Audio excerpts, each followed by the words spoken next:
और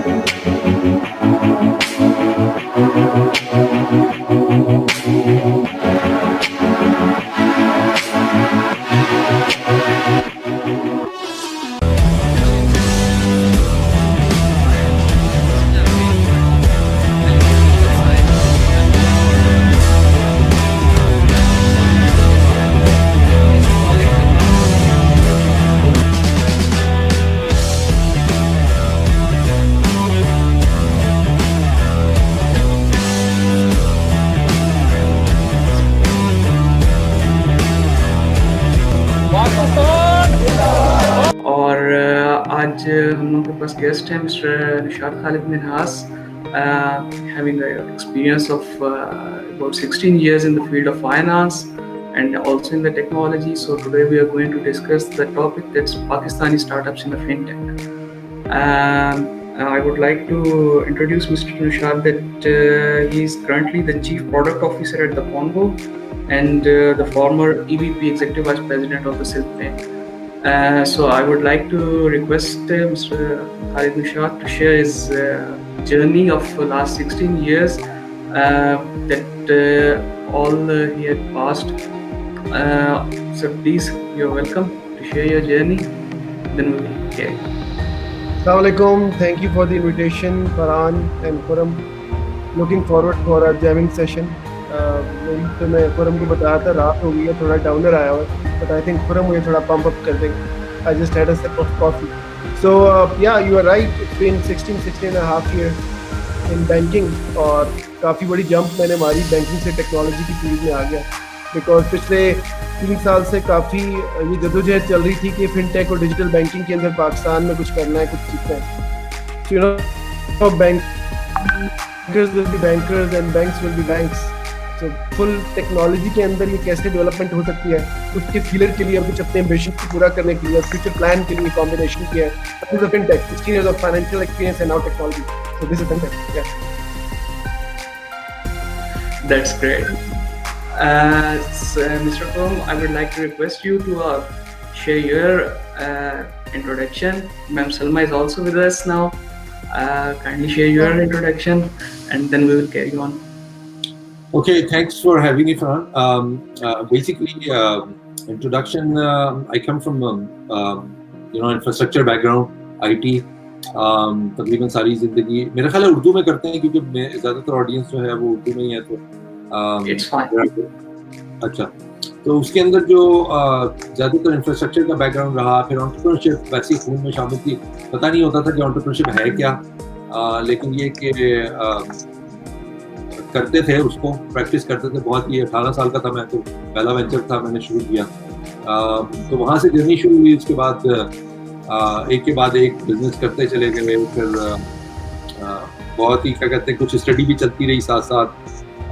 then I spend some time in corporate sector, Deutsche Bank, London, British Council, major migrations की. तो उसके बाद मीडिया में चला गया. मीडिया के अंदर कुछ टीवी चैनल 2-4 चलाए.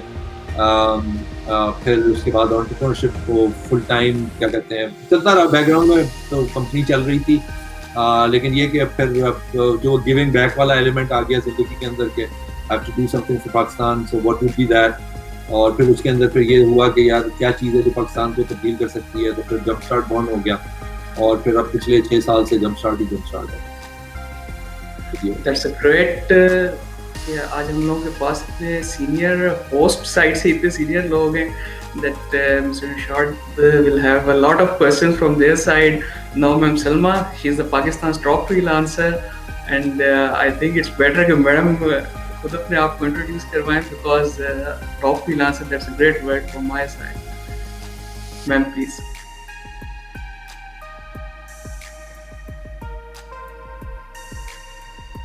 अभी आवाज नहीं क्लियर है? Yeah, no, it's clear.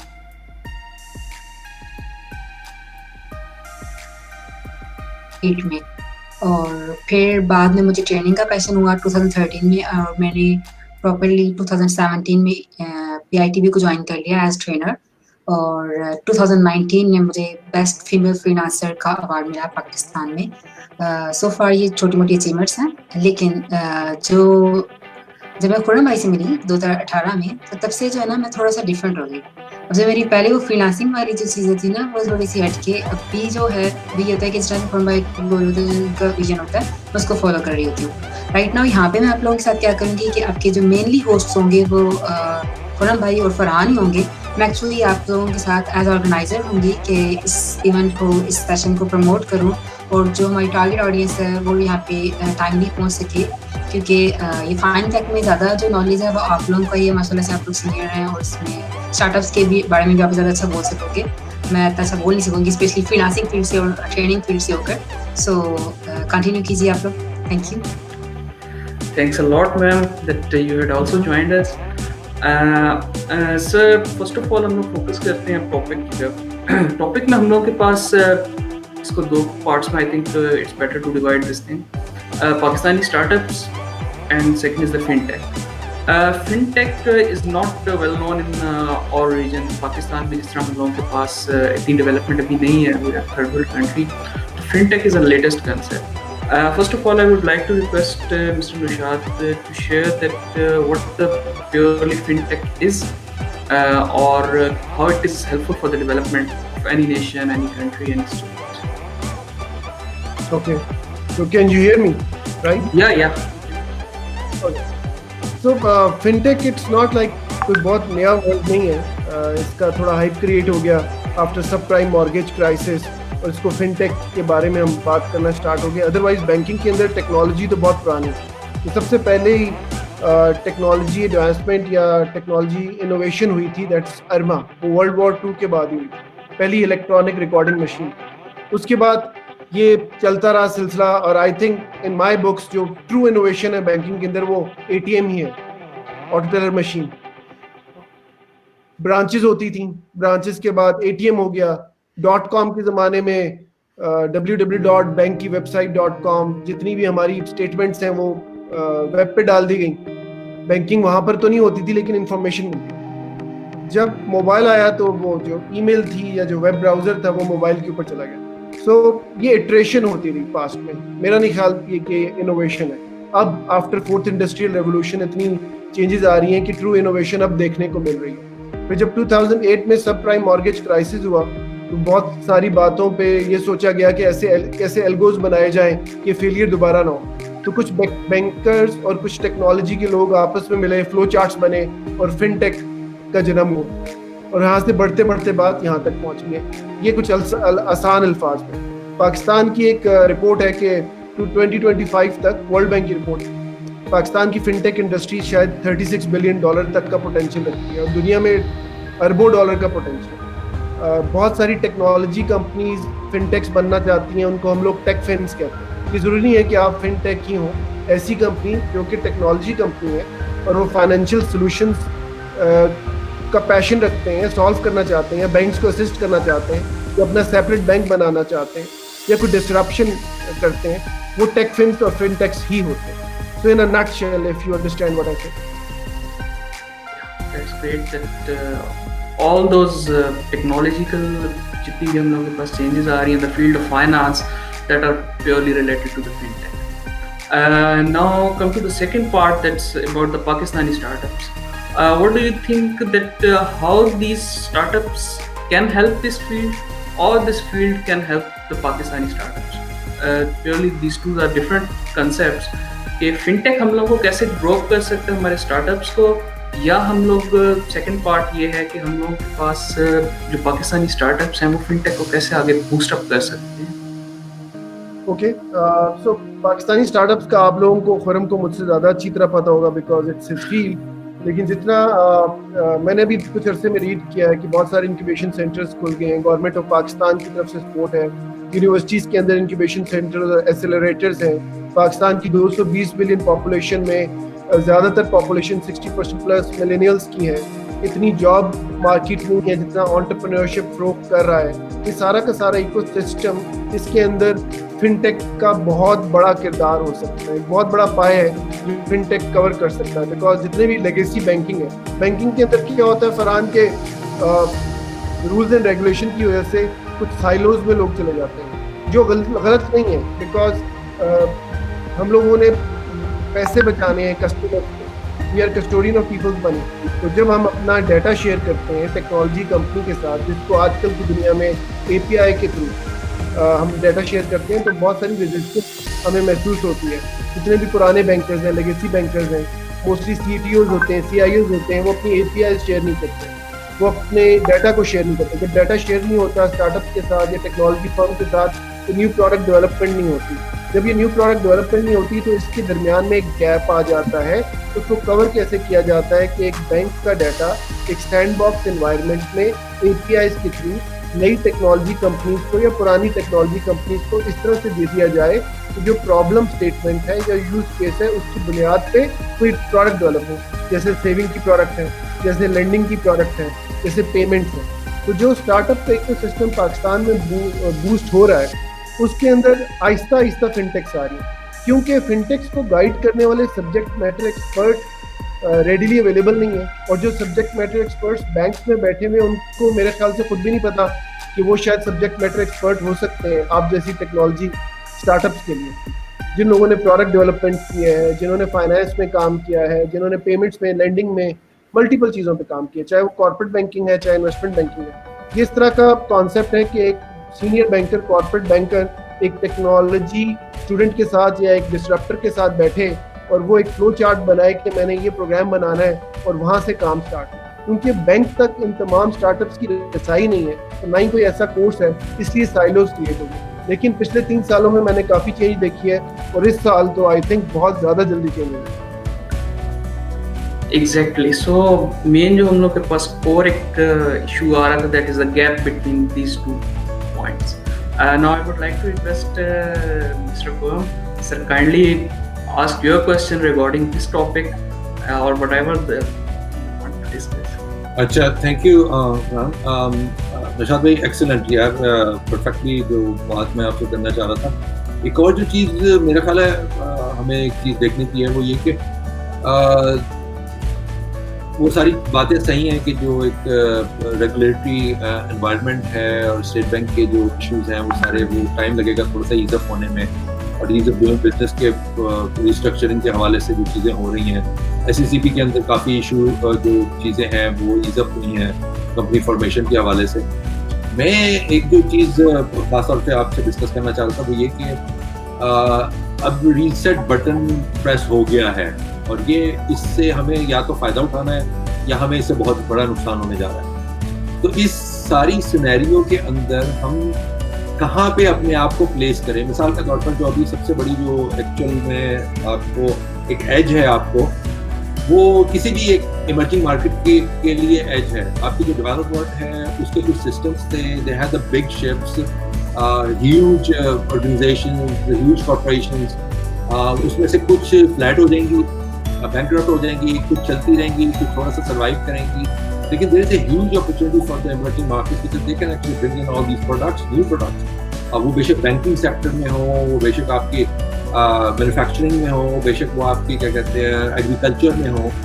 So same thing, what can we do exactly in Pakistan right now, because we are at the bottom, the whole world economy is at the bottom and the economy is going to emerge in a very different way. I don't know whether the dollar is going to be the main driving currency of the world or not, because जो आपका petro dollar था वो totally नीचे जा चुका है। So why we are still trading in the dollar? Huge stimulus जो आ रहे हैं, आपकी $2 trillion पंप इन हुआ है इकोनॉमी के अंदर, सिर्फ यूएस के अंदर, उसकी एक इम्प्लीकेशंस हैं, वो कहाँ पे होगा। और एक बहुत इंटरेस्टिंग सवाल मैं आपसे बाद में करूँगा, we'll discuss that and this more sort of like towards the finance rather than the banking. लेकिन ये कि how you see this emerging, all this emerging into the situation? Yeah, so it's a huge question. I think बहुत अच्छा important topic for discussion है जो आजकल हम सब कर रहे हैं और समझना चाह रहे हैं। लेकिन the way I had been seeing Pakistan, I was born in Pakistan, I'm here since 42 years. मेरे भाई और मेरा दोस्त हम बहुत सब जल्दी चले गए बाहर, लेकिन कम्युनिकेशन रहती है अभी। So by default, while living in Pakistan and the way things are developing, I had always been very optimistic, even it was a crisis situation. So this crisis situation is a golden opportunity. बाकी सब अल्लाह ताला आप लोग जान का ख्याल रखे, ये तमाम चीज़ें मैनेज हो जाएं, लेकिन वो बात होती है ना लीप फ्रॉगिंग वाली जो अक्सर हम करते हैं, ये ट्रू लीप फ्रॉगिंग का टाइम आ गया। क्योंकि अगर डेवलप्ड कंट्रीज थी या कंपटीशन था जिन कंट्रीज में जिन्होंने कुछ अपने स्ट्रक्चर डेवलपमेंट की हुई थी या जो जिन्होंने किसी पे चीज़ पर इन्वेस्टमेंट की हुई थी, उनको वो ख़त्म करना है, जीरो पे जाना है और स्टार्ट करना है। हमने अभी इतना कुछ किया ही नहीं था, अभी तो ये काम सारा स्टार्ट होना था, अभी तो ये मिलेनियल्स मैच्योर हो रहे थे, अभी तो उन्होंने सीखना स्टार्ट किया था और उसके ऊपर से ये क्राइसिस आ गया। तो ये ब्लेसिंग इन डिस्गाइज है, ये बहुत बड़ी अपॉर्चुनिटी है। हमें बाय फोर्स लीप फ्रॉग करना पड़ा है और तमाम फील्ड जो भी हम थोड़ी देर पहले बात कर रहे थे, अनफॉर्चुनेटली ट्रेवल की फील्ड को रिकिंडल होते हुए टाइम लग जाए, लेकिन बेतहाशा ऐसी फील्ड है डिजिटाइजेशन की वजह से वो एकदम ग्रो करना स्टार्ट कर दी। बैंकिंग है, फिनटेक है, स्टार्टअप्स हैं, आपके सामने जो अब आज मीटिंग कर रहे हैं सुबह से लेकर रात तक शाम तक, ये तमाम प्रोटोकॉल ही चेंज हो गया। हम घर में बैठे मीटिंग कर रहे हैं, टाइम ज़ाया नहीं हो रहा। पहले आइस ब्रेकिंग करनी होती थी, कॉफ़ी पीनी होती थी, 4 लोगों को कहना पड़ता था कि मीटिंग का टाइम ले दें, फिर 1 घंटे का जो काम है वो 2 घंटे में होता था। अभी सुबह दोपहर शाम मुल्क में मुल्क से बाहर फोकस्ड बात हो रही है, पाइपलाइंस बन रही हैं, उसकी डिलीवरीज हो रही हैं, ये सारी की सारी डायनामिक चेंज हुई है। तो पाकिस्तान के पास बाय डिफॉल्ट ग्रो करने का मौका आ गया। अब इसके अंदर जितनी भी गवर्नमेंट्स आई गई या जो भी कैपिटल के इश्यूज थे या विजन के इश्यूज थे, अब कोई चारा नहीं रह गया कि स्मॉल एंटरप्राइजेस, बड़ी एंटरप्राइजेस और गवर्नमेंट ऑफ पाकिस्तान डिजिटाइजेशन से फायदा ना उठा सके। इसके अलावा कोई चारा ही नहीं है। और ऊपर से स्टार्टअप्स भी ग्रो करें जो कि डिजिटल प्लेटफॉर्म बना रहे हैं। आप अपनी एग्जांपल देख लें कि कितने सारे एंटरप्रेन्योर्स मुल्क से बाहर हैं, लेकिन डेवलपमेंट पाकिस्तान में, गुजरावाला में बैठे हैं, सियालकोट में बैठे हैं, सब डिपेंडेंट हम पे है। Because human resource, human labour या इवन स्किल्ड रिसोर्स पाकिस्तान की कॉस्ट कम है, ऊपर से टैलेंटेड भी है। So where else this 8 billion population is going to go? I think they will come to us because we are ready. Right. अच्छा, एक और जो I mean obviously I want to touch upon the leap frogging element. और leap frogging का मसला जो सबसे बड़ा है वो ये कि जो हम एक और अच्छा ये डिस्कशन ये भी हुई इस लीप फ्रॉगिंग के कॉन्सेप्ट के ऊपर ना। मैं ज़िया इमरान है, आई एम श्योर कि आपको पता होगा, तो हमारी बड़ी एक डिटेल डिस्कशन उसके ऊपर चल पड़ी ना, एक आगे पीछे कि यार कमेंट आया लीप फ्रॉगिंग। मैंने कहा यार बात यहाँ से शुरू हुई थी कि पाकिस्तान के अंदर सुई नहीं बनती। वो जब ये हम कर रहे थे ना बात इसकी कि जो आपकी स्प्रे बॉटल के ऊपर जो वो एक चीज़ लगी होती है ना जिससे आप प्रेस करते हैं तो स्प्रे होता है। अच्छा, वो बड़ी छोटी सी चीज़ है, मतलब लिटरली उसके अंदर जो एक्चुअल मूविंग पार्ट है वो सिर्फ एक स्प्रिंग है और नीचे से आपकी जो एक प्लास्टिक की वो नली सी ऊपर जाती है और ऊपर वाला जो हिस्सा है सिर्फ और सिर्फ उसको प्रेस कर रहा होता है, सक कर रहा होता है, तो आगे स्प्रे की शक्ल में चला जाता है। अच्छा, अब ये छोटा सा आइटम है जो आजकल के दौर के अंदर बहुत ज्यादा मतलब चाहिए आपको, उसको उसी मैकेनिज्म को लेके आप बाकी स्प्रेइंग कर रहे हैं, आपके वॉक थ्रू गेट्स बन रहे हैं आजकल की दुनिया में। तो कल मैं एक सेशन कर रहा था नबील के साथ, वो इस टाइम एजुकेशन के अंदर एक रोबोटिक इनिशिएटिव है एडमोन के नाम से उनका। तो वो कहते हैं यार जो हमें सबसे बड़ा मसला पैदा हुआ वो ये कि हमें नोजल्स ही नहीं मिल रही थी, मतलब इस वक्त मार्केट के अंदर वो नोजल्स ही नहीं मिल रही जो वॉक थ्रू गेट के लिए है। तो वी वर लकी कि हमारे पास 3D प्रिंटर्स थे, तो हमने वो सारी नोजल्स प्रिंट कर ली। तो I mean yes we frog कर रहे हैं, लेकिन कुछ ऐसे भी एलिमेंट है जिसके अंदर आपने एक बेसिक कैपेसिटी अपनी क्रिएट नहीं की। मतलब मुझे जो सबसे बड़ा शॉक मिलता है ना इस सारी सिचुएशन के अंदर वो ये कि भाई आपकी पहले दिन से जिस दिन आपने लॉकडाउन पे गए उस दिन आपके पास स्ट्रेट अवे ये आपके पास स्ट्रेटेजी होनी चाहिए थी कि आपकी सारी फैसलाबाद की फैक्ट्रीज जो हैं वो कन्वर्ट हो जाएं और मास्क बनाना शुरू कर दें, प्रोटेक्टिव गियर बनाना शुरू कर दें आपकी जो आपकी फैसलाबाद की फैक्ट्रीज हैं। और जो आपकी सियालकोट की फैक्ट्रीज हैं वो सारे के सारे आपके रेस्पिरेटर्स बनाना शुरू करते हैं, आपके यूवी डिसइंफेक्टेंट बनाना शुरू कर दें। I mean they have the capacity कि आपकी फैक्ट्री का काम ही यही है कि ये चीज़ें आपने बनानी। सो आई मीन वो कहाँ से लाएं मेंटालिटी, दिस कैसे गाइड करें, क्या करें? ओके, तो वैलिड पॉइंट। असल में होता ही है कि जितना मेरा लिमिटेड एक्सपीरियंस है और हम लोग एक्सपीरियंस भी करते हैं, you deconstruct things when you see that thing in the past. अभी आप पीछे मुड़ के देख रहे हैं तो आप ये एनालिसिस कर रहे हैं कि फैसलाबाद में होना चाहिए था, ये होना चाहिए था। तो जो प्रेडिक्टिव एनालिसिस है, जो फ्यूचर फोरकास्ट है क्या वो स्किल सिर्फ पाकिस्तान में कम है या पूरी दुनिया में कम है? पाकिस्तान में ज़्यादा कमी नहीं है, हाँ प्लानिंग नहीं हो पाती, लेकिन आप देखिए इटली के अंदर या अमेरिका के अंदर जितनी डेवलप्ड कंट्रीज़ हैं, इतनी डेवलप्ड कंट्रीज़ होने के बावजूद, प्रेडिक्टिव एनालिसिस होने के बावजूद, फोरकास्टिंग होने के बावजूद सबसे ज़्यादा तो मसाइल वहाँ पे पड़े हैं। तो ऐसा नहीं है कि सिर्फ पाकिस्तान में ऐसा, कि पूरी दुनिया में ऐसा हुआ है, बिकॉज अनएक्सपेक्टेड शॉक था, आप प्रेडिक्ट ही नहीं कर सकते थे कैसा होगा। 3 मार्च को आप नॉर्मल मिल रहे हैं, हाथ नहीं मिला रहे, सैनिटाइजर यूज़ करें, ऑफिस चल रहा है, ये 3 मार्च को हो रहा है। With in 15 days everything is gone. तो उस वक्त मैं ये नहीं कह रहा कि क्रेडिट दें पाकिस्तान को, लेकिन हमें समझना चाहिए कि सारी दुनिया में अनफॉर्चुनेटली फेलियर ऐसी हुआ। हाँ, अब आपका क्वेश्चन कि हम क्या करें, जो वो कहते हैं ना, to be a futurist you have to be a pastist first. Past की बुक्स हैं, सेपियंस, होमो सेपियन, 21 लेसन्स, ये सारी बुक्स का डाटा यही कह रहा है कि फ्यूचर के अंदर होने वाला है क्या है, मौसम में क्या होने वाला है, एनवायरनमेंट में क्या होने वाला है, बिजनेस में क्या होने वाला है। तो ये हम लोग, आप लोग और हमसे बहुत सारे अच्छा माइंड रखने वाले लोग जब इस तरह के सेशंस करेंगे, उसके अंदर से जो पॉइंट्स निकलेंगे उसकी बुनियाद पे सारी चीज़ें ठीक होंगी। तो coming back to the point, basics काफ़ी ठीक हो गई हैं और आगे वक्त अच्छा आ रहा है। That's great. Now we will move. यहाँ पे मैं थोड़ा सा ऐड करना चाहूंगी फरहान कि निशाद भाई बिल्कुल सही कह रहे हैं। हम लोग इवन 13 को बिल्कुल रेडी थे, हमारा एक वेब फ्रंट नोट्स का मीटअप होने वाला था। खुरम भाई को पता होगा कि हम लोगों ने सब कुछ रेडी करके रखा हुआ था, और 13 की शाम को 9 बजे की खबरनामे में पता चलता है कि जी सोशल गैदरिंग पे बैन लग गया, और हमारा 14 को इवेंट था, हम लोग वो नहीं कर पाए थे। लेकिन ये है कि हम लोगों को वहाँ पे गिव अप नहीं करना चाहिए। ज्यादा अच्छी बात ये है कि पहले हम लोग लेजी थे, इस कोरोना ने हमें थोड़ा सा एक्टिव कर दिया। पहले हम लोगों ने ये चीजें प्लान ही नहीं की थी कि ऑनलाइन चीजें हो सकती हैं। हम लोग ये सोच रहे थे कि शायद हमें मीटअप करने के लिए इस्लामाबाद ही जाना पड़े। फरहान को याद होगा कि हम लोग जब भी प्लान करते थे, हम सोचते थे अटक में कौन हमें देखेगा, अटक में कौन ज्वाइन करेगा।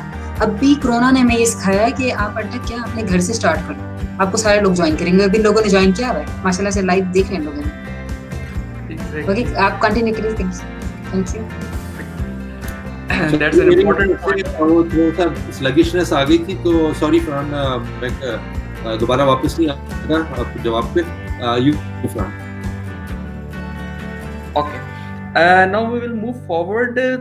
एक हम लोगों के पास करंटली जो टॉपिक चल रहा है, like in the last week हम लोगों के पास अक्रॉस द पाकिस्तान एक चेंज आई है, that's in the interest rate जो हम लोगों के पास डिक्रीमेंट की तरफ की है। सो as you belongs to finance field, I would like to ask you that how the change in interest rate strengthen the economy of the Pakistan. इसके change की वजह से economically got edge. What do you think? Yeah, very very important question, और I think हम सबका समझना, जो सुन रहे हैं उनका समझना बहुत ज़रूरी है। पाकिस्तान में इन्फ्लेशन कंट्रोल और मॉनेटरी पॉलिसी की वजह से पिछले कुछ सालों में rate of interest double digit हो गया और 14.5% तक चला गया। जब भी ऐसा होता है तो इन्फ्लेशन कंट्रोल के लिए भी होता है, डेट फाइनेंसिंग के लिए भी होता है, बहुत सारी चीज़ों को मैनेज करके यहाँ तक बात पहुँचती है। मोस्टली जब आप इंडेटेड होते हैं, IMF के इंडेटेड होते हैं, दूसरी कंट्रीज़ के इंडेटेड होते हैं, तो बाहर की कंट्रीज़ में, बहुत सारी कंट्रीज़ में जो इंटरेस्ट रेट को गिराया गया है, डेवलप्ड कंट्रीज़ में तो इस वक्त 0% पे चला गया है बाय फोर्स, और 2% 3% गिरा है। लेकिन पाकिस्तान में भी रेट ऑफ इंटरेस्ट 4% गिरा है, जो कि काफ़ी अच्छा मुझे लग रहा है।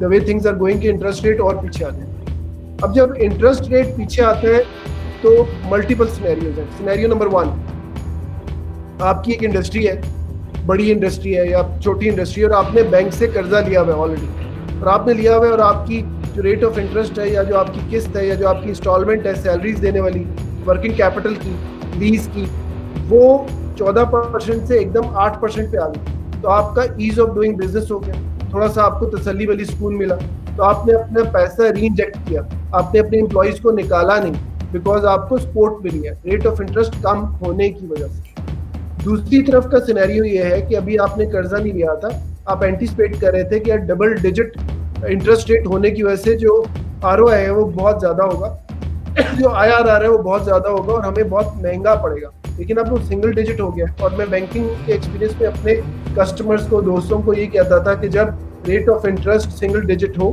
तो आपको लोन ले लेना चाहिए एक्सपेंशन के लिए, बिकॉज समहाउ आप मैनेज करते हैं। लेकिन अगर डबल डिजिट हो तो बहुत ही मजबूरी हो तो लें। तो जब सिंगल डिजिट लोन हो जाता है तो आपके पास बहुत सारी अपॉर्चुनिटीज बढ़ जाती हैं, आप लोन ले सकते हैं। एग्जिस्टिंग लोन के रेट्स कम होने की वजह से जो आपके ऊपर बर्डन आ रहा होता है बैलेंस शीट के ऊपर, वो भी कम से कम हो जाता है। तो at the end of the day सारे इकोसिस्टम की वजह से इकोनॉमिक डेवलपमेंट होती है। बिकॉज अभी देखो ना, जब हाई रेट था तो जो सेविंग इकॉनमीज होती हैं, जो कैश रिच इकॉनमीज होती हैं, पाकिस्तान में भी कैश का काफ़ी कॉन्सेप्ट है, यहाँ पे तो लेन देन कैश पे होता है, तो लॉकर्स के अंदर कैश रख देते थे, डिपॉजिट में कैश रख देते थे कि रेट ऑफ इंटरेस्ट इतना ज़्यादा है तो हमें पैसे तो वहाँ से मिल जाएंगे। अब जब रेट ऑफ इंटरेस्ट कम हो जाता है और बैंक ज़्यादा पैसे नहीं दे रहे तो पैसा सर्कुलेशन में आ गया। पैसा सर्कुलेशन में आया कि एक कारोबार ने दूसरे कारोबार को पैसा दिया, एक आदमी ने दूसरे आदमी को पैसा दिया, तो मल्टीप्लायर इफेक्ट हो गया। अब जब ये मल्टीप्लायर इफेक्ट हो गया, पैसा सर्कुलेशन में हुआ, तो क्यों हुआ? क्योंकि रेट ऑफ इंटरेस्ट कम। तो रेट ऑफ इंटरेस्ट के कम होने से हमेशा इकोनॉमिक डेवलपमेंट मोस्ट केसेस में होती है। दैट्स इम्पोर्टेंट पॉइंट्स हम लोगों के पास यहाँ पे कवर हुए हैं। अभी हम लोगों ने ड्यूरिंग दिस आंसर एक पॉइंट आपने डिस्कस किया दैट्स अबाउट द बिजनेसेस और एसएमईज जो हम लोगों के पास हैं। सो इन दिस कंडीशन जहाँ पे हम लोग देख रहे हैं that it might be it takes 2 to 3 years कि इकोनॉमिकली हम लोग दोबारा स्टेबल हों या बेटरमेंट की तरफ इकोनॉमी जाए पाकिस्तान की। सो इन दिस केस अगर हम लोग लोन्स लेते हैं तो is it possible for the SMEs कि वो in next 2 years they will manage all that loan system? देखो अगेन सिनेरियो, एक आपका बिजनेस इस वक्त चल ही नहीं रहा, आपके पास पैसे नहीं है सैलरी देने के, आपके पास पैसे नहीं है प्रोक्योरमेंट के, आपके पास कैपिटल एक्सपेंडिचर और ऑपरेटिंग एक्सपेंडिचर कैपेक्स और ओपेक्स के पैसे ही नहीं थे बिकॉज ऑफ कोविड। अब आपको कम इंटरेस्ट रेट पे लोन मिला, गवर्नमेंट की तरफ से सपोर्ट मिली, और बाय द वे सपोर्ट ये भी है गवर्नमेंट के इस पैकेज के अंदर कि अगर जो लोग लोन ले रहे हैं और 3 months की सैलरीज दे रहे हैं तो 3 months की या कुछ मंथ्स की इंस्टॉलमेंट्स उनको नहीं देनी पड़नी, वो बाद में स्टार्ट हो। तो जब ये सर्कल चलेगा, आपके बिजनेस को लोन मिलेगा कम इंटरेस्ट रेट पे, आप सैलरीज देंगे, इन्वेस्टमेंट्स करेंगे तो कमाएंगे, जब आप कमाएंगे तो नॉन परफॉर्मिंग लोन्स नहीं होंगे। अगर आप ये क्वेश्चन पूछ रहे हैं कि लोन लेना चाहिए, तो जो सिचुएशन है जब पैसे आ ही नहीं रहे, बिजनेस हो ही नहीं रहा, कोई और पैसे दे ही नहीं रहा, तो स्टैग्नेंट तो नहीं होना, लोगों को सैलरी ना दे के निकालना तो नहीं है, तो वो रिस्क तो लेना पड़ेगा। अब जब वो पैसे आएंगे, एक्सपेंशन होगी, तो वो रिकवरी भी हो जाएगी और नॉन परफॉर्मिंग लोन होने के चांसेस कम है। एज फार एज आप बात करे थे एसएमईज के तो यार ये जो बड़ी ऑर्गेनाइजेशन है इन पे इतना मसला नहीं है क्योंकि ये तो ऑलरेडी डॉक्यूमेंटेड है, इनकी ऑडिटेड स्टेटमेंट्स होती है, इसकी बैलेंस शीट होती है, इसको बैंक ने कर्जा दिया होता है, ये रिकग्नाइज्ड होते हैं। तो ये अगर लोन कम हो गया तो इनको फ़ायदा, और जब इंक्रीज हो गया तो बेशक ये ना लें, लेकिन इनके पास एक फैसिलिटी अवेलेबल है।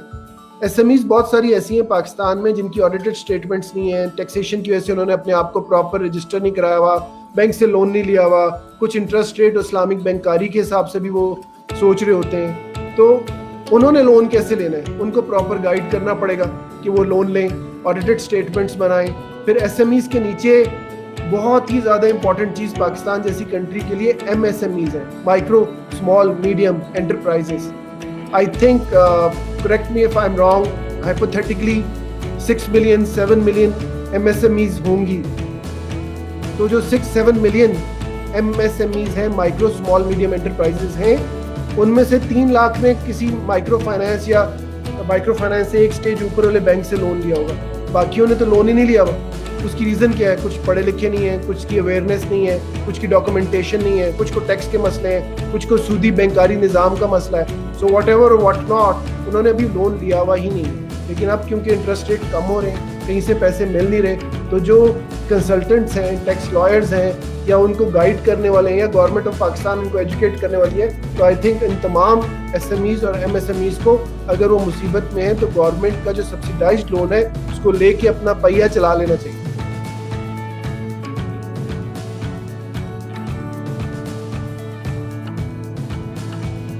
अच्छा, फरहान की तरफ मेरा ख्याल थोड़ा सा नेट का इशू हुआ है तो उसकी वजह से शायद आगे पीछे हो गए। मैं एक और जो चीज़ बात करना चाह रहा था वो ये कि इस टॉपिक पे काफ़ी डिस्कशन हुई कि I mean, obviously, printing money brings in inflation. मतलब एक सिंपल सा रूल है. लेकिन what if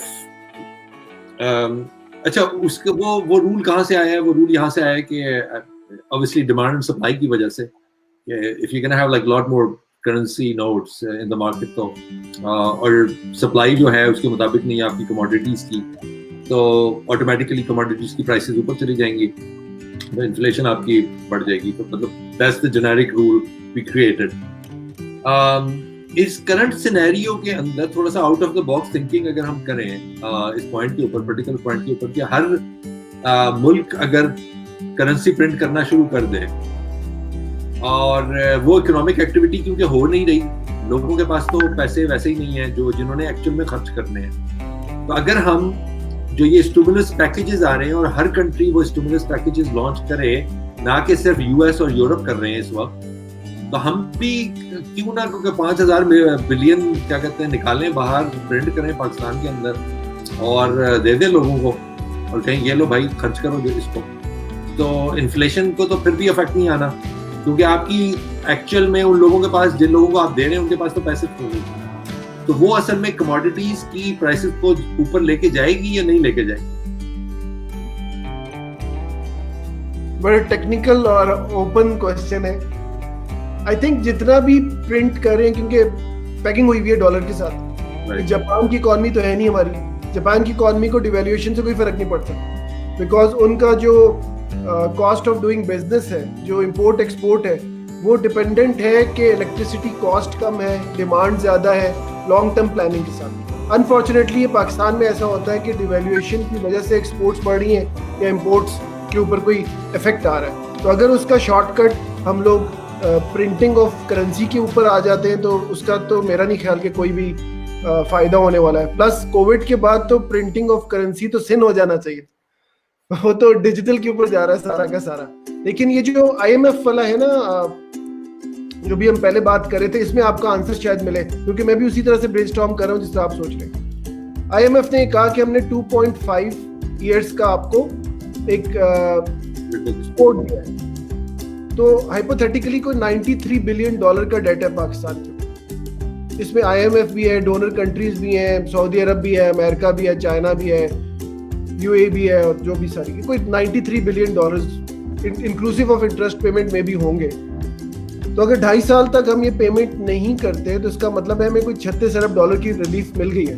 this is the opportunity. इसको री इन्वेस्ट करना, $36 अरब को, गवर्नमेंट ऑफ पाकिस्तान का जो असेंबलीज में होता है, बजट्स बनते हैं, एजुकेशन है, हेल्थ है, पब्लिक सेक्टर है, टेक्नोलॉजी है, कंस्ट्रक्शन टू सम एक्सटेंट, ये जो 2.5 साल का रिबेट मिला और ये जो $36 अरब हमारे बच्चे, बजाय इसके कि हम ये नोट प्रिंट कराते हैं या इस तरह की चीज़ों पे जाते हैं, बुनियाद ये है इसको कैसे री इन्वेस्ट करना है वर्किंग कैपिटल में, SMEs में, MSMEs में, टेक्नोलॉजी में, स्टार्टअप्स में, पब्लिक सेक्टर में, एजुकेशन में, हेल्थ में खास तौर पे, कि ये इन्वेस्टमेंट हमें जो आगे की इंस्टॉलमेंट्स देनी है उसके ऊपर प्रॉफिटेबिलिटी के अंदर लेकर आए.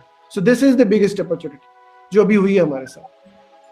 नहीं, दिस इज एक्सीलेंट पॉइंट. बिल्कुल बिल्कुल ऐसा ही है कि ये जो मतलब ब्लेसिंग इन डिस्गाइज, ये जो हमें अभी लिटरली में जब ये परसों हुआ है ये सारा कुछ, जी IMF का भी हो गया, सऊदीया ने भी जनाब एकदम से वो 20 बिलियन को रीएक्टिवेट करने के सोच रहे हैं वो, और सारी रिस्ट्रक्चरिंग होगी उधर से जनाब. मतलब 2.5 ईयर का ये भी एक रिलीफ मिल गया. तो इस दी अपॉर्चुनिटी इन फैक्ट. मैं जो पॉइंट कह रहा था वो प्रिंटिंग मनी का उस टिपिकल सेंस में नहीं कह रहा था कि छापा खाना रेडी हो जाए, but actually transferring the money in the bank accounts भी हो सकता है, नंबर्स ही ट्रांसफर करने. बल्कि in fact this could be the best opportunity to actually give कि यार तुम बजाय इसके कि उनको पैसे हाथ में कैश दे रहे थे, अगर आपने डिजिटाइज करना है इकोनॉमी को या फिनटेक के एलिमेंट को ज़्यादा वो करना है, तो भाई उनको कहो कि ये ऐप डाउनलोड करें, उसमें अपने NIC डालें, वो जब जिसके पास ऐप होगी उसी को इतने पैसे 12,000 रुपये उस ऐप के अंदर मिल जाएंगे. तो ये इससे बड़ी तो अपॉर्चुनिटी कोई नहीं थी कि भाई आप डिजिटाइज कर दो कि 12,000 रुपये के आप मेरी तरफ से आप भाई उनको 1 लाख रुपया भी दे दो, ओवर 4 मंथ्स दे दो, ओवर 4 मंथ्स 25,000 दे दो, लेकिन वो पैसा निकले उसी ऐप के जरिए से. तो आपका मसला हल हो गया। लोगों को कहो कि भाई जितने भी आपके जो आगे मिड टर्म अगर आपकी स्ट्रेटजी है 3 महीने की, तो आप उनको कहो कि यार आपकी जितनी भी जो कैश रिसीविंग है, QR कोड लगा दो अपनी। आपको कोई हार्डवेयर इक्विपमेंट भी लगाने की जरूरत नहीं है रिटेलर्स के पास। उनको कहो कि यार अपना QR कोड लगा दो, उसको बंदा स्कैन करेगा उस ऐप के साथ, तो आपसे 2 बर्गर ले लेगा या आपसे 4 किलो प्याज ले लेगा। ये भी मतलब सब्जी वाला भी QR कोड प्रिंट करके लगा सकते हैं कि भाई ये मेरा स्कैन करो, ये मेरा रिटेलर आईडी है। तो अपॉर्चुनिटी तो इससे इस ह्यूज कि इसको मतलब, लेकिन वो ये कि आउट ऑफ द बॉक्स सोचने की बात है कि क्या है। तो असल में इसमें ये हुआ कि जो मोबाइल वॉलेट्स हैं वो तो एग्जिस्ट करते हैं, इजी पैसा, मोबिलिंक, जैज़ और बहुत सारे बैंक्स के भी। तो जिन लोगों को ये 12,000 रुपये दे रहे हैं, अब ये बात आ गई फाइनेंशियल इंक्लूजन की, तो yes you are right, financial inclusion के लिए ये सबसे इम्पॉर्टेंट टाइम पीरियड है, जिसके लिए स्टेट बैंक ऑफ पाकिस्तान भी अब काफ़ी अच्छी पॉलिसीज बना रहा है, कारअंदाज अपना रोल प्ले कर रहा है, बैंक्स अपने रोल प्ले कर रहे हैं, फिनटेक्स आ रही हैं, बिकॉज फिनटेक्स के लिए पाकिस्तान में सबसे बड़ी अपॉर्चुनिटीज अनबैंक्ड हैं और अंडर बैंक्ड हैं, जो कि फाइनेंशियल इंक्लूजन डोमेन में आते हैं। डेवलप्ड कंट्रीज में फिनटेक की अपॉर्चुनिटीज जरा डिफरेंट कैटेगरी की। तो ये वाली जो इतने भी इंसिडेंट्स होते हैं जैसा आप बता रहे हैं, ये एक मौका मिल जाता है कि फाइनेंशियल इंक्लूजन जल्दी ख़त्म हो जाए, लोग ज़्यादातर बैंक्ड हो जाएं। आई बिलीव कि जो भी ये कैश डिसबर्समेंट्स हो रही हैं, इसमें जो जो लोग किसी बैंक के थ्रू, गैस कैश के थ्रू या इजी पैसा के थ्रू जा रहे हैं, तो वो तो उस मीडियम के थ्रू ही जा रहे होंगे। और as you said, QR code technology कोई इतनी कॉम्प्लेक्स टेक्नोलॉजी नहीं है, बड़ी नॉर्मल सी बात है, बड़े आराम से QR कोड लिंक्डइन के ऊपर स्कैन हो जाता है, पेमेंट्स आराम से चली जाती हैं, सारी दुनिया में हो रहा है और यहाँ पे भी लोगों को समझ आती है। अभी हमें लोगों को ट्रेन कराने की ज़रूरत नहीं है, ये फेसबुक ने, व्हाट्सएप ने, ट्विटर ने, बहुत सारे सोशल मीडियम्स ने तमाम लोगों की ट्रेनिंग बाय डिफ़ॉल्ट कर दी है कि टेक्नोलॉजीज उनको नॉट नेचुरली बहुत इजीली समझ आ रही है। जो पढ़े लिखे हैं, पढ़े लिखे नहीं हैं, हमारे पेरेंट्स जिस उम्र में हैं, हम लोग नहीं सोच सकते थे कि उनको हमें समझाने में मुश्किल होगी, लेकिन नहीं होती, वो यूज़ करते हैं। इसी तरह बहुत सारे लोग हैं, ड्राइवर हैं, घर पे खाना बनाने वाले हैं, उनको हमसे ज़्यादा पता है कि कौन सा फीचर क्या है, कौन सा फीचर क्या है। और जब उसमें पैसों की बात आती है, उनका अपना शौक का एलिमेंट होता है, तो ये भी एक बस बैरियर है माइंड का कि टेक्नोलॉजी टेक से भी नहीं है तो फाइनेंशियल इंक्लूजन नहीं होगी, तो कैसा है नहीं। और इंडिया में भी देखें, हमारे हमसाया मुल्क में किस तरह से हुआ, पेटीएम ने कैसे किया। You are right, this was the opportunity, still is, अभी भी टाइम हाथ से नहीं गया। दूसरी चीज ये थी कि जो ओवरऑल थोड़ा सा एक आध क्वेश्चन भी ले लेते हैं, आपसे पूछ रहे हैं कि how reduction of interest rate affect और reduction affect is to use early January 2020 on SME and fintech industry. Effectively वही क्वेश्चन है कि मतलब किस तरह से इंटरेस्ट रेट अफेक्ट करेगा। लेकिन मैं इस क्वेश्चन के साथ में एक और जो चीज़ उसको उस पर्सपेक्टिव में ना जवाब दीजिएगा कि यार लोन ले लेंगे तो लोन चीपर हो गए हैं, बल्कि एक ओवरऑल इकोनॉमिक पर्सपेक्टिव में कि SME कैसे पड़ सकता है, किस चीज़ का, लोन लेने का कि नहीं लेने का। हाँ मतलब SME एंड फिनटेक इंडस्ट्री पे जो इंटरेस्ट रिडक्शन है, इंटरेस्ट रेट जो हम कहते हैं कि यार 4% से नीचे आ गया है और मजीद नीचे आ सकता है 5-6, जो obviously was the right figure के सिंगल डिजिट के अंदर फौरी तौर पर आना चाहिए था। और स्टेट बैंक अड़ा हुआ था कि नहीं, उसने उसको डबल डिजिट में ही रखना है। वो तो अल्लाह ताला की तरफ से हुआ कि जनाब ये कोरोना की वजह से वो चीज़ें उस तरीके से होगी। तो मतलब ओवरऑल इफेक्ट जो आपका SME सेक्टर है उस पर कैसे आएगा, क्योंकि SME को तो वो लोन नहीं मिल रहे ना, उनकी बला से भाई 10-20% पे इंटरेस्ट रहे या 4% पे आ जाए। नहीं, SME को ये वाला लोन तो मिल रहा है जो सैलरी डिसबर्समेंट वाला है, ये तो कैटेगोरिकली उनके लिए है। अच्छा, उसमें नशाते क्विकली जैसे एक और मैं पॉइंट बता दूं, मिल तो रहे हैं, लेकिन मैं आपको बताऊं सैलरी डिस्क्रिप्शन ये, अच्छा this is good point, let's address this also. वो जो मिल रहा है आपको उसी प्रोसीजर से गुजरना है जो एक टिपिकल प्रोसीजर है एक लोन लेने का बैंक से। पहली बात तो ये हो गई। दूसरी बात ये है कि आपका जो एक्चुअल में जहाँ पे टेक्निकली जो आपकी टेक्नोलॉजी रिलेटेड SMEs है ना, वो उस लोन से फायदा नहीं उठा सकती। आप कह रहे हैं यार हमने फिनटेक में और डिजिटाइजेशन के अंदर जाना है, वो फायदा क्यों नहीं उठा सकती? क्योंकि भाई पहला रूल ही यही है कि 2 मिलियन से ऊपर का लोन हो नहीं सकता अगर आपका पास कोलैटरल नहीं है। तो IT कंपनी के पास तो है ही नहीं। तो पहले मतलब ये वही वाली बात है ना जो आजकल चल रही है कि भाई दुकानें खोल दी हैं, दर्जी की, कपड़े की दुकानें खोली नहीं है, ये वही वाला मसला है ना। अच्छा, कमाल अलमिया ये है कि इन तमाम चीज़ों का हल है, लेकिन अगेन किस तरह से इसको ड्रिल डाउन करना है, किस किस इंडस्ट्री ने क्या क्या रोल प्ले करना है, किसने कैसे ओनरशिप लेनी है। फॉर एग्जांपल मेरा कुछ तजर्बा पिछले काफ़ी सालों का इस्लामिक बैंकारी का भी।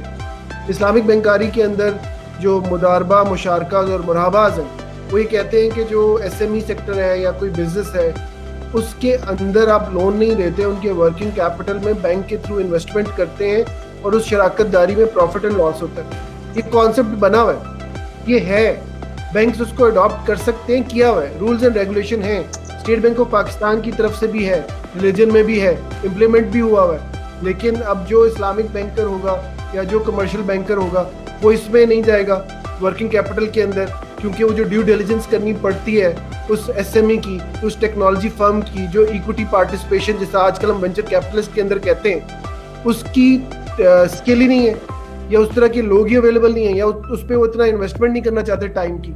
लेकिन ये आसान है कि स्टेट बैंक ऑफ पाकिस्तान ने 5 ट्रिलियन रुपीस के इक्विवेलेंट 36 बैंक्स में डिसबर्स कर दिए, क्योंकि उधर से $36 अरब बचा था और वो लोन की शक्ल में चला गया।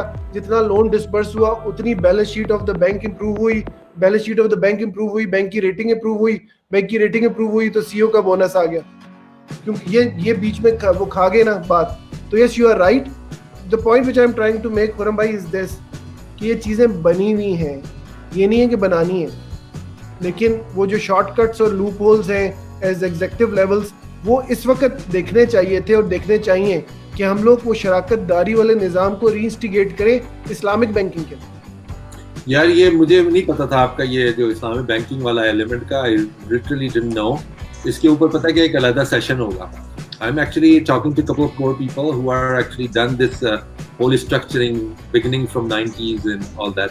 तो वो ज़रा अच्छी कन्वर्सेशन होगी और इसके ऊपर बिल्कुल मैंने उस पर डिमिनिशिंग मुशारका मॉडल पे, इजारा पे और आपके तकाफुल के ऊपर ना ज़रा एक बड़ी डिटेल सी मतलब डिस्कशन करनी है, क्योंकि पिछले दिनों मैंने एक पोस्ट की तो उसके ऊपर बहुत ही ज़्यादा एक मतलब डिस्कशन चल पड़ी। वो पोस्ट ये थी कि रियासत मदीना रियासत कभी मदीना की रियासत नहीं बन सकती जब तक आप सूद को ख़त्म ना कर दें।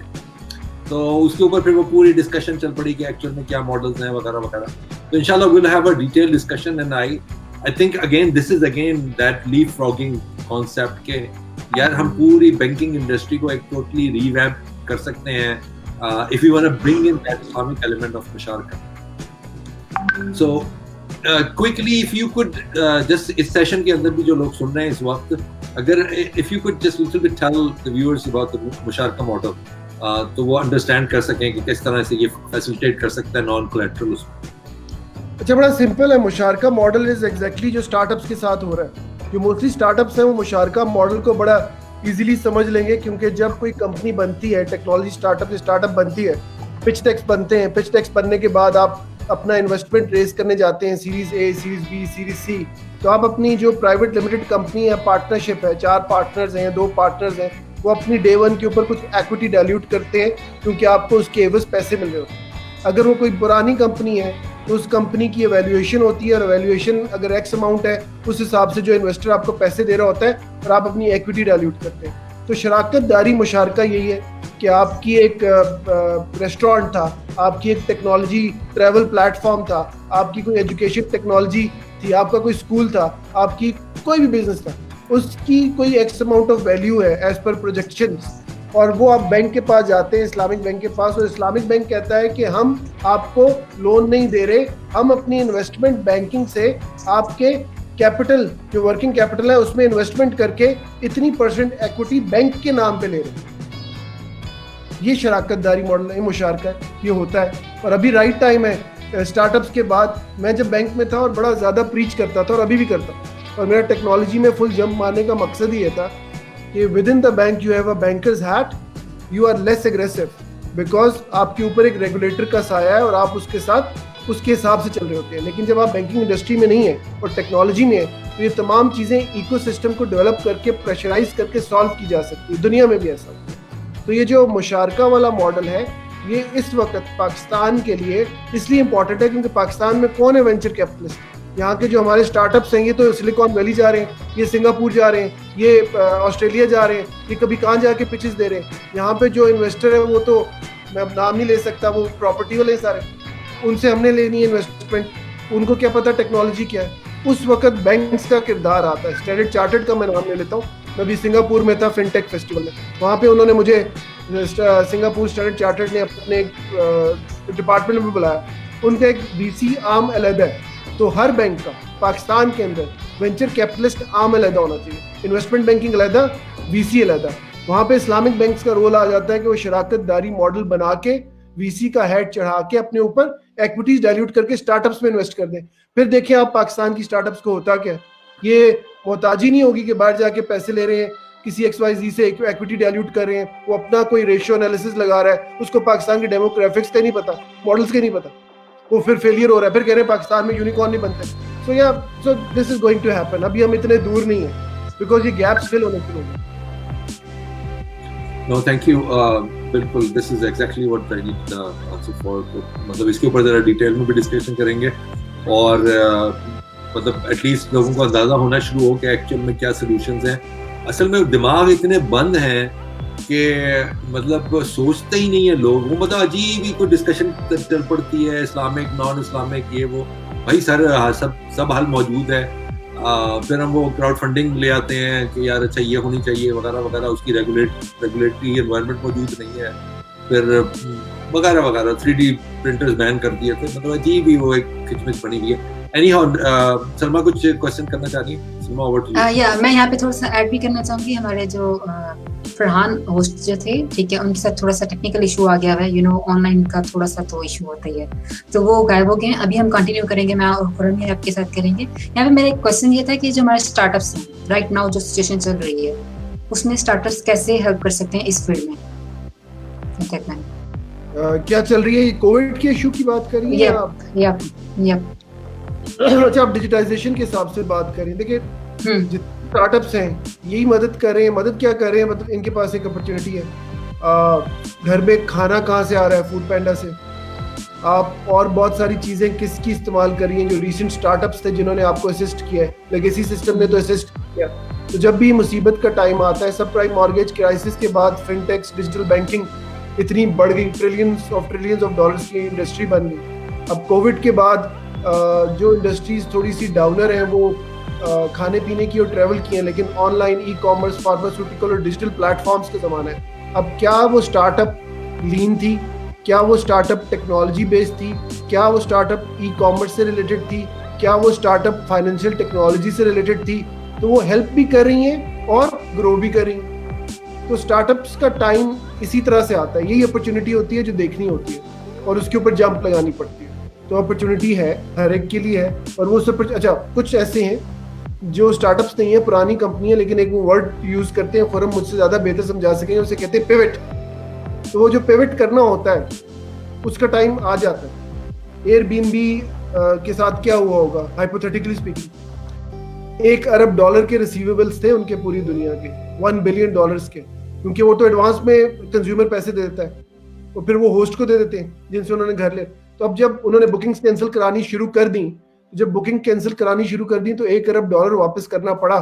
वो जो $1 अरब वापस करना पड़ा, तो इन्होंने अभी देखें कितनी कितनी नई प्रोडक्ट्स के पिवट किया है। सबसे ज्यादा बुरी हिट उनको पड़ी है, इनका आईपीओ होने वाला था, अच्छा खासा बड़ा आईपीओ होने वाला था, लेकिन उन्होंने पिवट किया। So the point I am trying to make over here कि जो टेक्नोलॉजी कंपनी स्टार्टअप्स नहीं है और उनको लग रहा है कि हमारा बिजनेस खराब हो गए, तो अगेन माइंड से थोड़ा सा काम लें, प्रोडक्ट को पिवट करें, सर्विस को पिवट करें। और जो स्टार्टअप्स अभी स्टार्ट हुई हैं उनके लिए तो गोल्डन अपॉर्चुनिटी है, बिकॉज डिमांड बढ़ गई अगर वो टेक्नोलॉजी स्टार्टअप। अच्छा, नहीं वैसे हम यहाँ पे मानेंगे कि कुछ लोगों को थोड़ा नहीं बहुत ज्यादा लॉस हुआ है। जैसे हमारा जो पिछला टेक मीटअप था, आई थिंक भाई आप वहाँ पे थे, तो वहाँ पे एक बच्चे जो आए हुए थे वो बता रहे थे कि उन्होंने सिर्फ 2 दिन पहले कोवर्किंग स्पेस बनाई और उसके बाद ये लॉकडाउन लग गया। नहीं, मैं ये नहीं कह रहा कि लॉस नहीं हुआ, लॉस इससे बड़ा लॉस दुनिया में आज तक नहीं हुआ जो हुआ है, लेकिन हाँ, क्योंकि अब उन्होंने इस्लामाबाद में जगह ले ली, क्योंकि आई थिंक वो लोग 2 लाख की एक्स्ट्रा कुछ पे कर रहे थे, जो भी हिसाब किताब उनका था, और वो सब कुछ सेटअप करने के बाद आपका जो लॉकडाउन लग जाए, सोचो वो तो आपको पे करना ही करना है। तो वेल, आपकी बात भी ठीक है कि सबको डिजिटलाइजेशन की तरफ आना पड़ेगा, टाइम पे इनको मूव करना पड़ेगा, और ये टाइम है कि वो दोबारा से खुद को चेक करें, मौसम करें। अभी खुरम से बातचीत स्टार्ट होने से पहले हमारी कुछ बात हो रही थी कि ऐसे बहुत सारे एंटरप्रेन्योर्स हैं जिनके कस्टमर मुल्क से बाहर हैं और पाकिस्तान में हुई है। तो पाकिस्तान में हमेशा ये होता है कि आफ्टर मैच थोड़ी देर के बाद आते हैं। फिर दूसरा, हम इमोशनली जिस तरह से बिजनेसेस भी चलाते हैं, यहाँ पे ब्लड बाथ नहीं होता अमेरिका की तरह कि सुबह उठे और 250 लोग निकल गए, 2500 लोग निकल गए, 30,000 लोग निकल गए। यहाँ पे लोग ख्याल रखते हैं और करते करते फिर गवर्नमेंट पैकेज भी दे देती है। लेकिन बाहर के ममालिक के अंदर ये होता है कि अभी प्रेडिक्शन हुई कि मुसीबत आने वाली है, सुबह अपने एम्प्लॉयज़ को फायर कर देते हैं ताकि उसके ऊपर, ये नॉर्मल कल्चर है, उनको पता है हमारे साथ नहीं हो रहा। तो जो कंपनीज ऐसी हैं जिनके कस्टमर्स बाहर थे, डेवलपर्स पाकिस्तान में थे, सुबह उनको जहाँ से पेमेंट आनी है, जो भी यूके के यूएस के कस्टमर्स हैं, उन्होंने अपनी फील्ड फोर्स को निकाल दिया। तो आफ्टर मैच तो रेवेन्यू ऑफ पाकिस्तान पे आ गया ना। मैं ये नहीं कह रहा कि नुकसान नहीं हुआ, बहुत ज़्यादा नुकसान हुआ, लेकिन नुकसान के वक्त, मुसीबत के वक्त जो अपॉर्चुनिटी आती है और जो दिमाग काम करता है, वही स्टार्टअप हासिल होती है। उसी वक्त आपको समझ आती है कि एग्जैक्टली नया आइडिया करना क्या और एग्जीक्यूशन कैसे होगी। अदरवाइज वो ख्वाब ही रह जाता है, बातें ही रह जाती हैं। हमारा विजन है, वो विजन आता ही नहीं है। तो ये वो टाइम है उस विजन का जो आपने पहले देखा और आपको मजबूर हो गए कि अब उसको एग्जीक्यूट करें। एग्जीक्यूट करेंगे तो कुछ ना कुछ फेलियर्स होंगे और कुछ सक्सेस होगी। सो आई रीइटरेट, इट्स एन अपॉर्चुनिटी।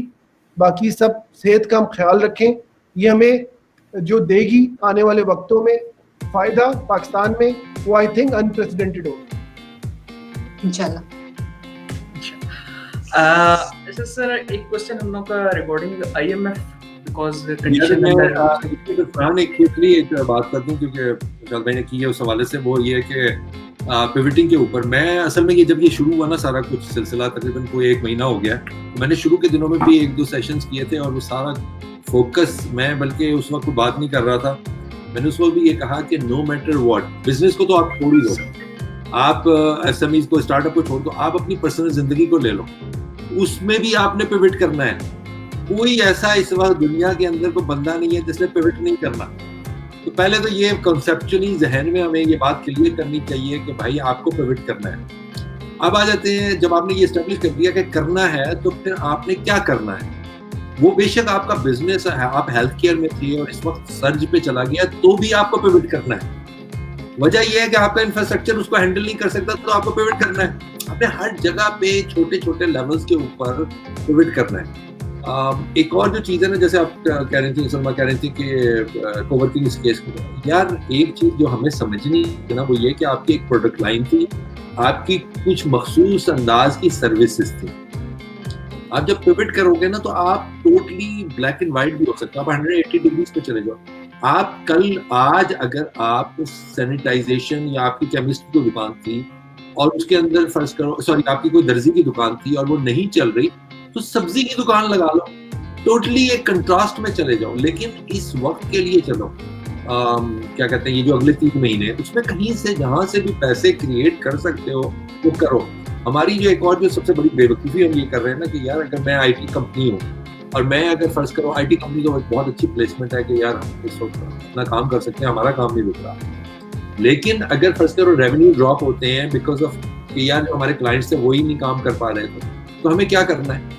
यार मैं तो छल्ली की रेडी भी लगाने के लिए तैयार हूँ अगर उससे पैसे बन रहे हैं। तो इस सोच को डेवलप करने की जरूरत है कि यार हमें पिवट करना है और एक्सट्रीम पिवट करने की भी जरूरत पड़ सकती है। आप बिल्कुल 180 डिग्री चले जाएं और कोई ऐसा काम करें, and at the end of the day तो ट्रांजैक्शन ही है ना। आपने पैसे लिए और वो कोई चीज बनाई और उसको बेचा और उसके प्रॉफिट लिया, या आपने कोई चीज एक्स्ट्रा इधर से लेके उसको प्रॉफिट में बेच दी, यही है ना एक्चुअल में तो आपकी एंटरप्रेन्योर। तो इसके ऊपर अच्छा, खुरम जो ये कहना चाह रहे हैं कि हरकत में बरकत है, कुछ भी करो बस हरकत करते रहो। अगर एक चीज आज नहीं चल रही है तो उसको फिलहाल के लिए छोड़ दो, और एक चीज बिल्कुल आपकी नेचर के बेशक अगेंस्ट है लेकिन आपने करना जरूर है, बजाय इसके कि आप डिप्रेशन में चले जाओ। क्योंकि अगर कोई काम नहीं करोगे तो जाहिर सी बात है अल्टीमेटली आप लोग टेंशन में जाओगे, डिप्रेशन में जाओगे, और वो नेगेटिव आपके लिए। जैसे निशाद ने कहा कि अपनी सेहत का ख्याल रखो। जैसे वो कोवर्किंग स्पेस की बात हो रही है, भाई कोवर्किंग स्पेस, आपके पास स्पेस है, उसमें से सब्जियों की सोर्सिंग शुरू कर दो, वो बेचना शुरू कर दो। उसी जगह को यूटिलाइज करो, वहाँ पे मंडी से सब्जी लाओ, उसके पैकेट बनाओ, बेचना शुरू कर दो। जगह तो 10,000 तरीके से यूज हो सकती है। क्रिएटिविटी की बात है। बिठा रहे हैं बजाय इसकी उसको खाली रख के उसका पे करते रहो, आप उसको यूज कर सकते हो। Exactly. So one of the question that from the audience side is about the IMF restructuring जो हम लोगों के पास हुई है currently. So what do you say कि restructuring की वजह से हम लोगों के पास economically across the state या हम लोगों के पास जो SMEs हैं is there कोई helpful उनके लिए भी होगा ये या or it's just अच्छा, इस पे हमारी थोड़ी देर पहले फरहान बात हो गई थी, लेकिन मैं रिपीट कर देता हूँ जो लोग अभी बाद में सुन रहे हैं कि IMF ने और बाकी तमाम जो रिलीफ पैकेजेस के अंदर को 2.5 इयर्स का हमें टाइम मिल गया। या तो हमारे ऊपर जो टोटल डेट था वो है हाइपोथेटिकल $93 बिलियन के करीब होगा, इंक्लूसिव ऑफ इंटरेस्ट पेमेंट। 2.5 साल तक हमने उसकी प्रिंसिपल और इंटरेस्ट पेमेंट अगर नहीं देनी तो हम कोई 36 अरब डॉलर नहीं दे रहे। तो ये जो 36 अरब डॉलर हम नहीं दे रहे, तो ये जो 36 अरब डॉलर का इम्पैक्ट पड़ेगा, ये कहाँ पे इन्वेस्ट करेंगे? हेल्थ में, एजुकेशन में, SMEs में, MSMEs में इन्वेस्ट करेंगे। जब हम ये इन्वेस्ट करेंगे तो इकॉनमी खड़ी होगी, बिकॉज ये backbone of the economy he SME है, और यही सबसे बड़ा इंपॉर्टेंट पॉइंट है इस वक्त हमारे पास। बाकी सारी चीजें सेकेंडरी। दैट्स ग्रेट, ये भी हम लोगों के पास एक एज हम लोगों को मिला है। So I think much of the questions have been covered from Sir Khurram. I would like to ask अगर आपके still if you have any question, आप start में आपने कहा था कि that I would like to discuss something at the last. हमारी काफी डिटेल में डिस्कशन हो गई है, मेनली आप जब यहाँ से गायब हो गए। Exactly. Unfortunately. लेकिन ये कि अच्छी डिस्कशन जो इसके अंदर सबसे अच्छी जो चीज निकली वो ये कि मुझे नहीं अंदाजा था कि इस्लामिक फाइनेंस के हवाले से भी नौशाद भाई का एक्सपीरियंस है, तो उसके ऊपर मैं पहले ही ऑलरेडी एक थोड़ा सा अच्छा सा पैनल डिस्कशन क्रिएट करने की सोच रहा था। कुछ दिनों से कुछ लोगों से बात हो गई है जिनके को 20-25 साल से इसमें काम कर रहे हैं, वो एक अच्छी डिस्कशन इंशाल्लाह हम स्केड्यूल करेंगे 1-2 दिन में। तो और अच्छी बात यह है कि ये वो वक्त है जब इस चीज़ को इंट्रोड्यूस करवाया जा सकता है, जिसमें डिस्कशन हो सकती है। तो इंशाल्लाह मेरी 1-2 लोगों से हो गई ये बात, I'll discuss और फिर उसके ऊपर करते हैं। बाकी वैसे भी मेरा ख्याल है शायद टाइम इज अप, तो आई थिंक इंक्लूडिंग रिमार्क्स ले लें सबसे। So first of all from the guest side, sir, what would you like to suggest या audience के लिए if you have any suggestion, you're welcome to share. ये आपने मुझसे कहा? Yes sir. Yeah, thank you for the invitation. I think, excuse me, ये session आप लोग तो बहुत रेगुलरली कर रहे हैं, कभी कभी मैं देख लेता हूँ, और होने चाहिए। जिस तरह आप लोग सबको इकट्ठे कर लें, उसकी वजह से काफ़ी सारे लोग सीखते हैं। 2 thumbs up, you guys are rock star, keep up the good work and I want to see much and much and much more.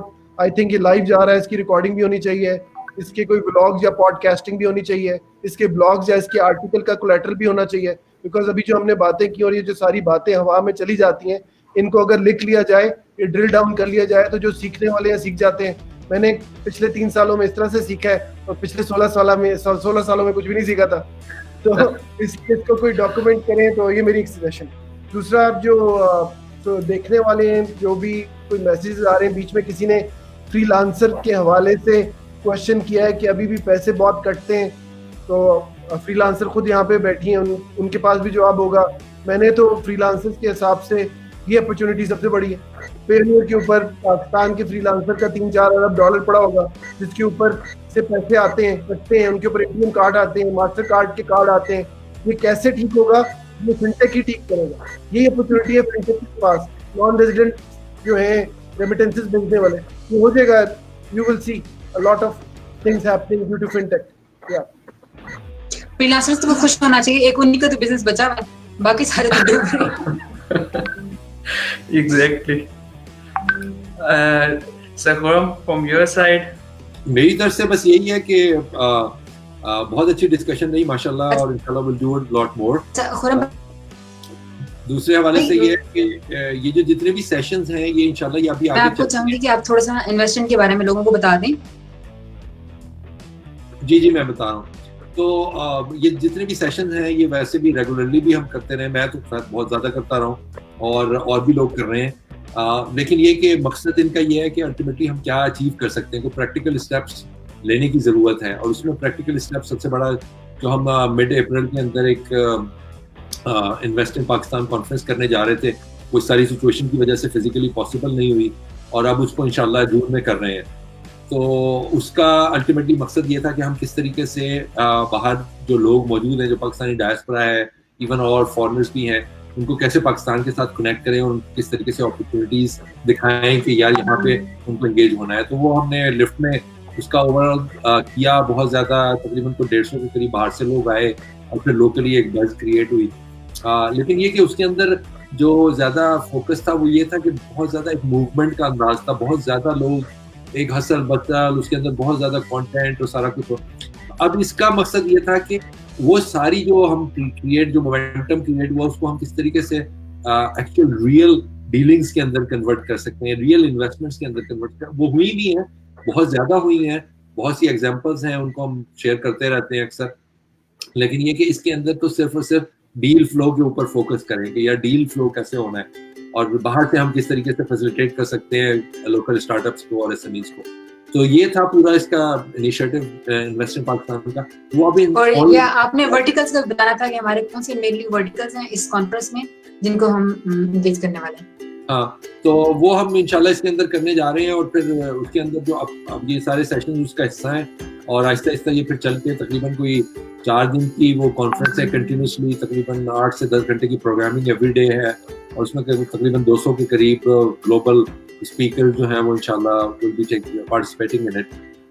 तो और सेक्टर्स जो हमारे आइडेंटिफाई हैं वो बेसिकली जो सलमा कह रही हैं वो तकरीबन 8 थे लिफ्ट के। उसके अंदर हमने 3-4 और ऐड करने जा रहे हैं, जिसमें शुरू में था health care, education, funding and finance, technology, agriculture, health care, tourism, creative industry, आपकी क्या कहते हैं टेक्सटाइल, प्रॉपर्टी का एक बहुत बड़ा सेक्टर है, उसको हमने ऐड किया इसके अंदर, क्योंकि गवर्नमेंट ऑफ पाकिस्तान एक्चुअल में उस हवाले से पूरा पैकेज भी अब आ गया है कि उसको किस तरीके से मतलब इस अपॉर्चुनिटी को एक्सप्लॉइट किया जा सकता है। तो इंशाल्लाह ये सब लोगों को, बहुत से वॉलंटियर्स और इकोसिस्टम के प्लेयर्स, और सबसे अच्छी बात यह है कि इस दफ़ा हम तमाम जो इकोसिस्टम के प्लेयर्स हैं उनको पार्टनर ले रहे हैं इसके अंदर। तो जितनी भी ऑर्गेनाइजेशंस हैं इंशाल्लाह उनसे बातचीत चल रही है इस हवाले से कि वो किस तरह टेक पार्ट में तो कोई सब्सटेंस, कोई रिजल्ट निकलना चाहिए हमारी सारी इन कोशिशों का। ये नहीं है कि बैठ के बस गप लगाएं और अच्छा जी 4 टॉपिक पे बात की और वाह वाह वाह बहुत अच्छा सेशन था, दैट्स इट। तो उसका कोई ना कोई रिजल्ट निकलना चाहिए पाकिस्तान के लिए इंशाल्लाह। तो दैट्स माय इंशाल्लाह। और जो भी वॉलंटियर करना चाहे काइंडली जरूर कीजिए, क्योंकि हम पूरे पाकिस्तान के लिए कर रहे हैं, हम सारे ही लोग पाकिस्तान के हैं। तो ये सिर्फ खुरम भाई का फर्ज नहीं है कि सिर्फ अकेले वही काम कर रहे हैं, ये सिर्फ पाकिस्तान में जनता टीम का काम नहीं है क्योंकि वही काम करें। हम सारों का फर्ज बनता है कि हम जितना भी कर सकते हैं अपनी साइड से करें, और स्पेशली जबकि हमारे बाहर के स्पीकर्स हैं, जैसे कि मैंने बताया कि अराउंड 200 लोग हम लोग लेकर आने वाले हैं। अगर वो हमें टाइम दे सकते हैं तो क्या हम अपना थोड़ा सा टाइम दे सकते हैं 3-4 घंटे में काम करके इसको सक्सेसफुल इवेंट बना लें, क्योंकि एट द एंड हम लोग स्टार्टअप्स को, एसएमईज को प्रमोट करके पाकिस्तान को फायदा देने वाले हैं। तो हम सबको अपना पॉजिटिव रोल प्ले करना है। ओके, इंशाल्लाह।